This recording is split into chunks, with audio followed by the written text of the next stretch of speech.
This program calls a function which returns the address of a largest element of a 1D integer array which is sent as an argument for the function. The function mi takes address of a one-dimensional integer array and how many elements are there in it as arguments and returns the address of the largest element of the array. How really this function works will be simulated in the following slides.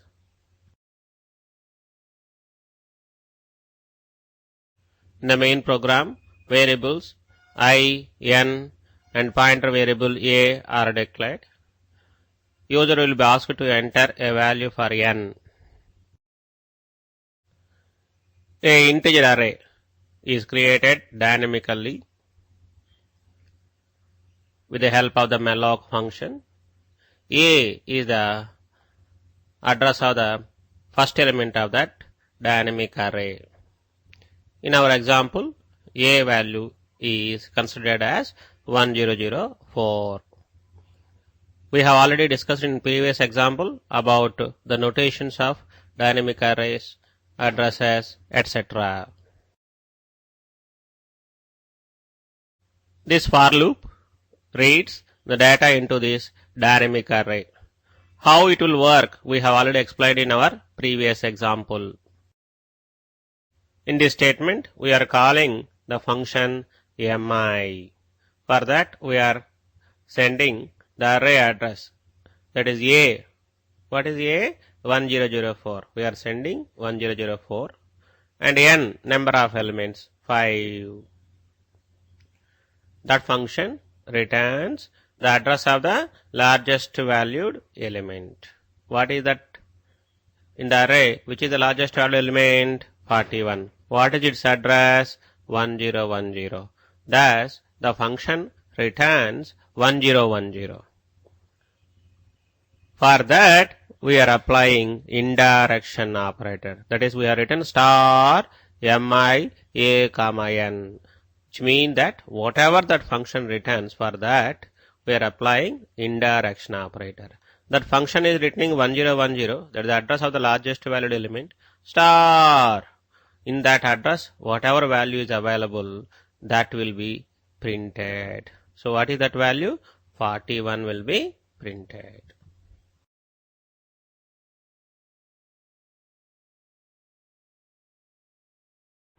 In this statement also, we are calling the function mi.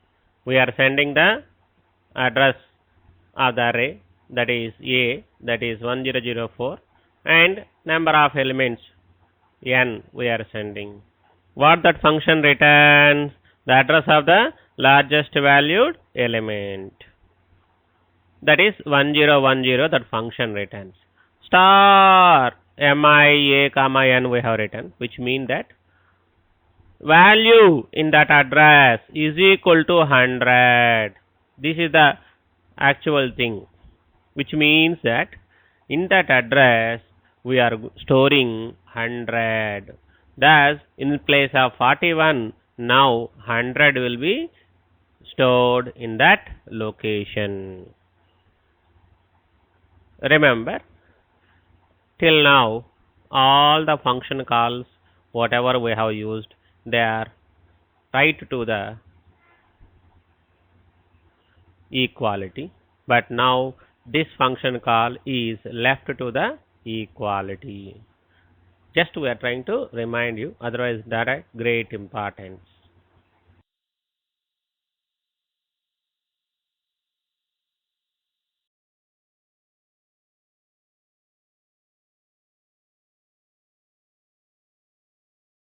Let us try to simulate this function call with the n value as 5.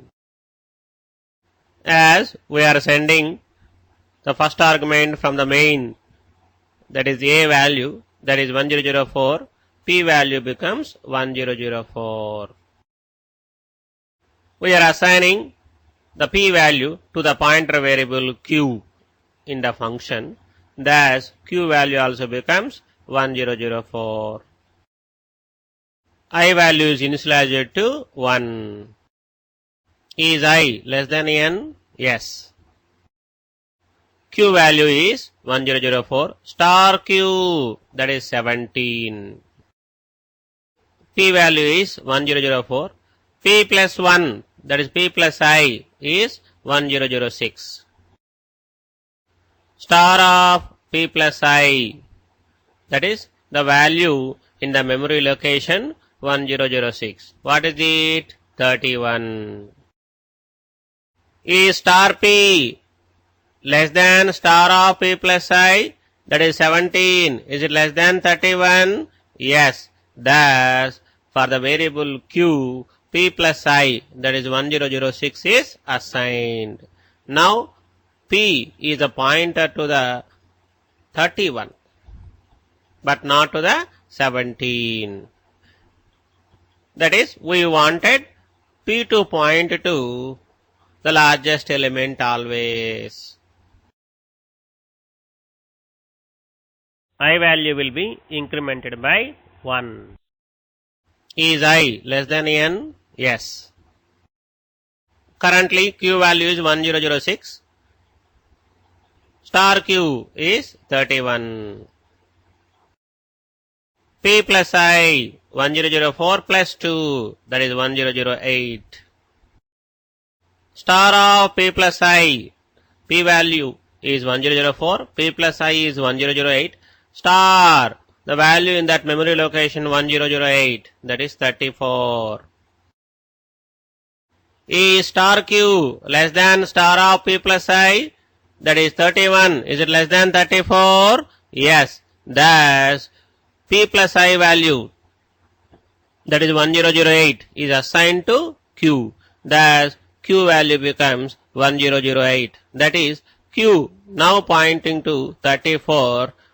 That is the largest element of that array till that point.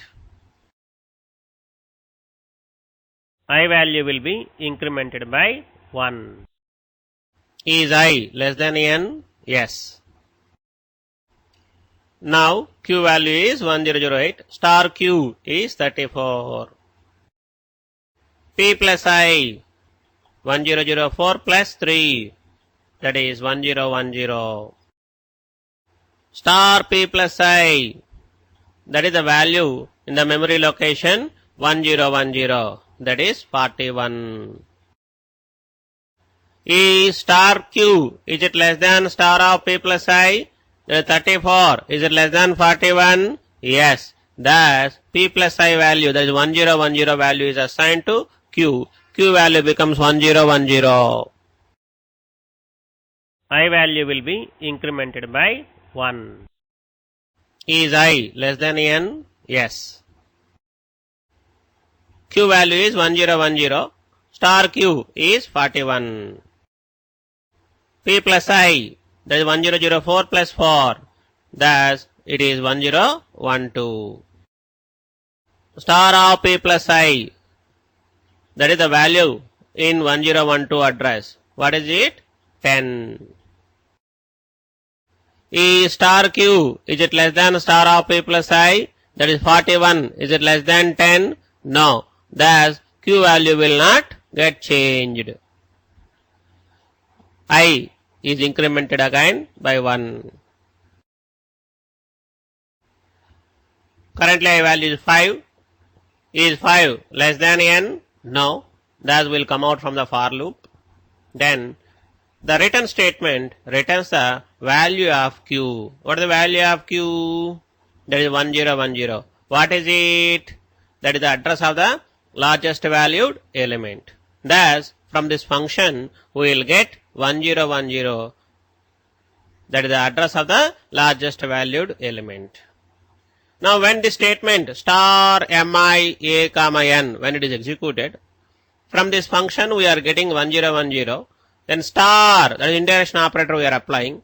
In that memory, star means, in that memory, what we are trying to do? We are trying to store 100. Thus, in place of 41, we are going to get 100 to be stored.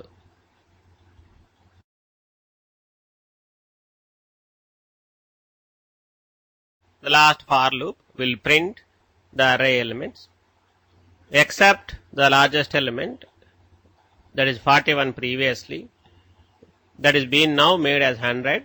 Remaining all elements will be same. You can verify by seeing the results. This program calls